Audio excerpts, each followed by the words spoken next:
સુપ્રભાત, નમસ્કાર, કેમ છો બધા? મજામાં ને? તો આજે આપણે ફરી મળ્યા છીએ આપણા ગુજરાતી ક્લાસમાં. તો આપણે ગુજરાતીની અંદર આપણું ચેપ્ટર નંબર 6 સમજી રહ્યા હતા, બરાબર? પહેરણની અદલા બદલી, બરાબર? ભાગ 2. તો આજે આપણે એ પાઠને જે અધૂરો છોડ્યો હતો ત્યાંથી ફરીથી આપણે સમજીશું, બરાબર? પણ એ પહેલાં આપણે લાસ્ટ વિડીયોમાં જ્યાં સુધી સમજ્યા હતા એ પણ થોડું રિવાઇઝ કરીશું, બરાબર? તો તમે બધા તૈયાર છો ને સમજવા માટે? તો ચલો આપણે સમજીએ પાઠ. તો આપણે लास्ट वीडियो नी अंदर पहरणनी अदला बदली में हम सीख रहे थे कि इसमें ईश्वर चंद्र विद्यासागर जो है वो एक लड़के के पास जाते हैं. सारे लड़के तो खेलते होते हैं, है ना? लेकिन अचानक उसकी नज़र एक बच्चे पर पड़ती है जो कोने में ऐसे बैठा, सारे जो बच्चे खेल रहे होते हैं उसे वो देखता है. लेकिन ईश्वर चंद्र को ऐसा लगा कि ये बच्चा क्यों हमारे साथ नहीं खेल रहा है, उसे भी हमारे साथ खेलना चाहिए. इसलिए वो भी उसके पास जाते हैं और उसे बुलाते हैं कि चल तू भी हमारे साथ खेल. लेकिन वो बच्चा मना कर देता है. क्यों मना कर देता है? क्योंकि वो बोलता है कि मेरे कपड़े तो फटे हुए हैं और गंदे भी हैं, तो मुझे शर्म आती है, ऐसा वो लड़का बोलता है. फिर आगे क्या किया ईश्वर चंद्र ने? चलो हम पढ़ते हैं और समझते हैं, बराबर? तो हम लास्ट वीडियो में यहाँ तक थे. पण ईश्वरचंद्र एम ते कई बात मूके तेओ तरत ज बोल्या, एम ते कई चाले, तारा फाटेला कपड़ानी तने शरम आवती होय तो ते कपड़ा मने आपी दे. तो पता है ईश्वरचंद्र ने उसे क्या कहा कि ऐसा थोड़ी ना चलेगा, अगर तुझे तेरे फटे हुए कपड़ों में शर्म आती है तो वो कपड़े मुझे दे दे. फिर क्या हुआ? मारा कपड़ा पहरी ले अने पछी कहीं छे. पहलो बालक तो राजी थयो. पता है वो बालक तो खुश हो गया क्योंकि ईश्वरचंद्र ने उसके कपड़े ले लिए और उसके फटे हुए कपड़े ईश्वरचंद्र को पहना दिए. फिर क्या हुआ? पहलो बालक राजी थयो, बन्नेए પહેરણની અદલા બદલી કરી, પછી બંને રમવા ગયા, બરાબર? તો અહીં છે પહેરણની અદલા બદલી, મતલબ કે ઈશ્વરચંદ્રએ પહેલાંના ફાટેલા કપડાં પહેર્યા અને ઈશ્વરચંદ્રના જે સારા કપડાં હતા એ પહેલાં છોકરાને પહેર્યા, એટલે બંનેના કપડાની અદલા બદલી થઈ, બરાબર? मतलब कि दोनों ने अपने कपड़े को एक्सचेंज किया, एक दूसरे के साथ बदला, ठीक है? इसीलिए हमारी चैप्टर का नाम क्या है? પહેરણની अदला बदली. ओके, चलो हम आगे बढ़ते हैं. फिर क्या होता है? એટલામાં ત્યાંથી ઈશ્વરચંદ્રની માતા પસાર થયા. પોતાના બાળકને આમ ફાટેલા કપડામાં જોઈ નજીક બોલાવી તેનું કારણ પૂછ્યું. तब क्या हुआ? जब वो लोग दोनों खेलने के लिए गए तब अचानक उसकी माँ वहाँ से पसार हुई और ईश्वरचंद्र की माँ ने उसके फटे हुए कपड़ों में देखा तो फिर उसकी माँ ने उसे अपने पास बुलाया. फिर क्या हुआ? बालक ईश्वरचंद्रे गौरवभेर बड़ी बात करी. गौरवभेर मतलब एक जो हम अच्छा काम करते हैं और हमें जो खुशी होती है वो खुशी के साथ वो बोले, ठीक है?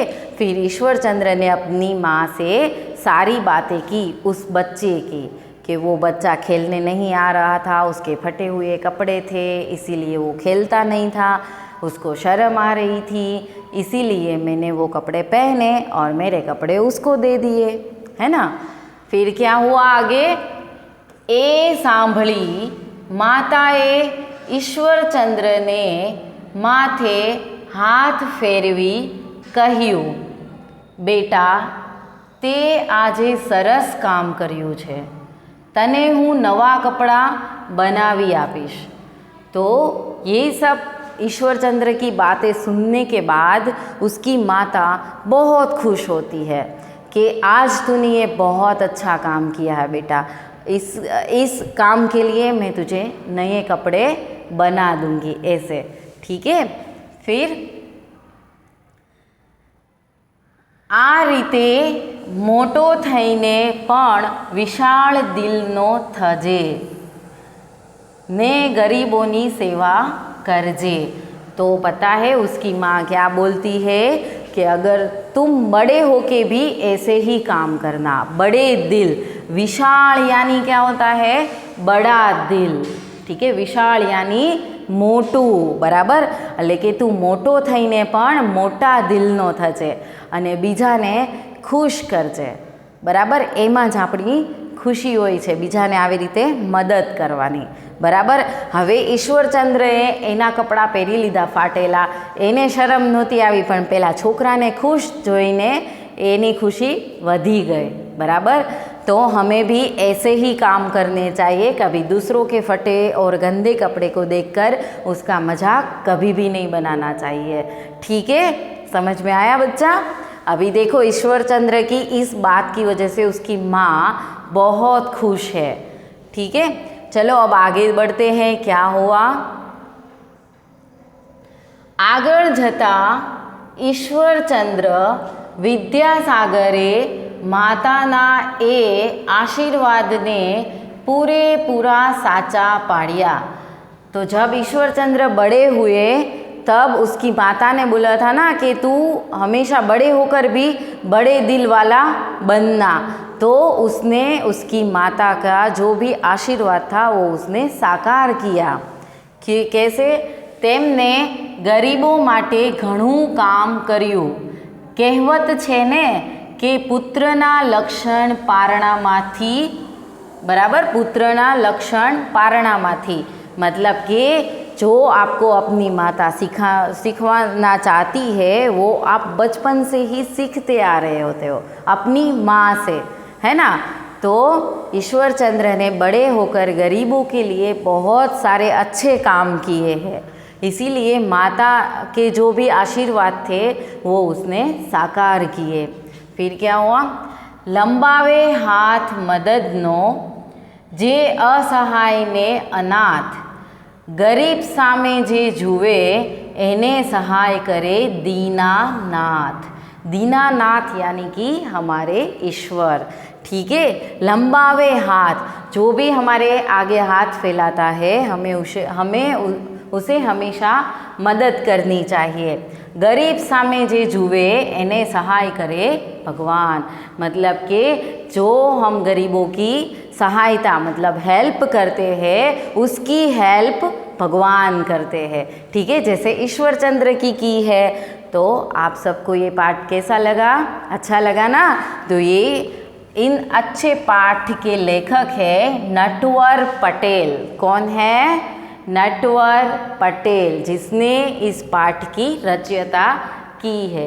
ओके बच्चा, तो आपको समझ में आया इस चैप्टर में। तो यहाँ पर हमारा चैप्टर जो है वो ख़त्म होता है। मुझे उम्मीद है कि आप सब लोग को अच्छी तरह से ये समझ में आ गया होगा। ठीक है, तो चलो मिलते हैं नेक्स्ट वीडियो में कुछ नया सीखने के लिए। तब तक के लिए गॉड ब्लेस यू। आओ जो।